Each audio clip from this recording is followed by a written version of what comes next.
Welcome to TradeTheNBI.com. This is John's reports for the 18th of May. More of the same. You know, we had this soft weakness here, but we had the full reset of the steel that was taking place. And then it immediately popped up as we tested that 61, and we've had a straight decline of the orange DOC. Now, if the orange DOC had popped up anywhere in between, then we would have expected further lower, but it's not. It's going straight, beeline down, and that's creating our midterm buyer upturn along. At the same time, we're going to cross the steel above. That's all bullish, and when it happens right at a beautiful algo level, 2867 right there, boom, that's pushed us all the way to the 61, well, actually that's 76% line. And not a shock. I mean, this is the thing. The Fed is still buying up everything. As long as they continue to do that, it's just a matter of picking the support levels that they're doing and going with it. Huge difference, though, when you look at the NASDAQ, though, from a falling Fibonacci line. I mean, look at the difference between the decline from previous highs to where the NASDAQ is literally at the peak, which just is an indication that tech has ruled in this particular scenario, simply because they have access to clients that brick and mortar and everybody else doesn't. Doesn't change the fact that if you devastate everyone, there isn't going to be a whole lot of buyers available for you. That's neither here nor there. They're beginning to realize this in Europe here, because as Italy opens June 1st, they're allowing all the EU countries to move about back and forth, and businesses are already beginning to realize that functionality is just not practical. There's no ability to have international travel in that, and a lot of these economies are tied to some degree of tourism in that, so opening to no business isn't really going to do much good other than exacerbate the problems. So basic economics.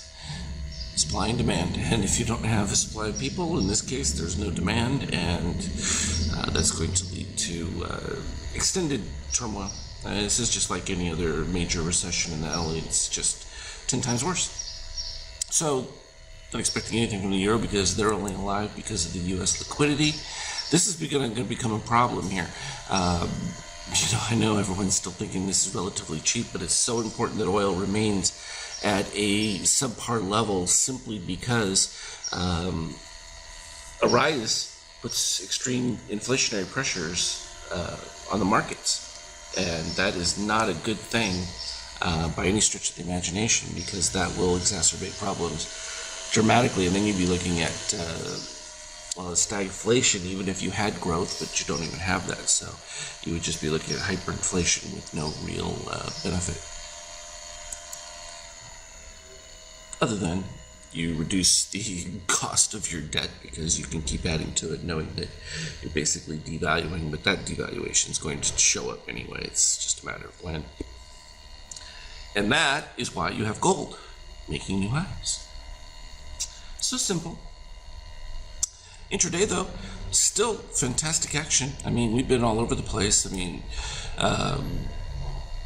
went all the way to the peaks, we came back, filled everything, and then we based for quite some time.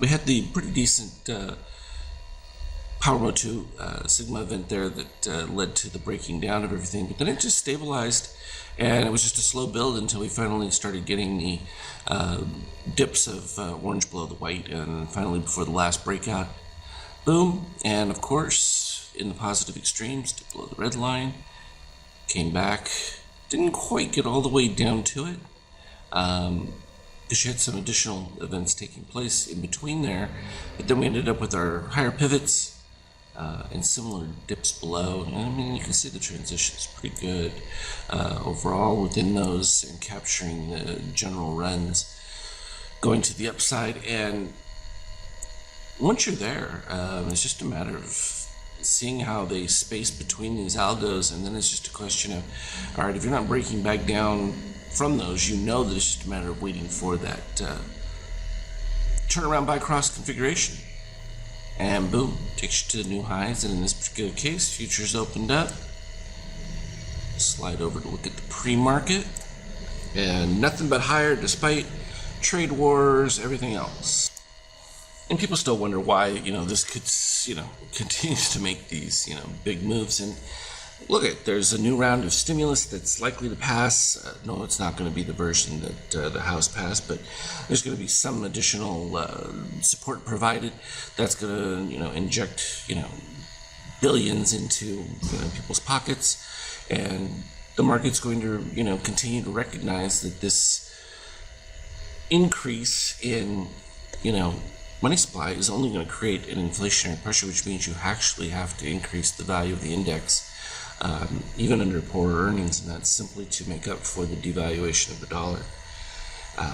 Likewise, it's going to be interesting now to watch how various states outperform those that are remaining closed, and the pressure that puts on them, and that could cause significant reopening quicker than some people might have expected otherwise.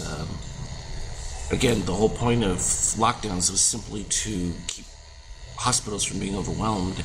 That hasn't been an issue anywhere other than for just a brief moment in New York, which really was minimized quite quickly. And now you have all of those emergency hospital tents and everything else being dismantled.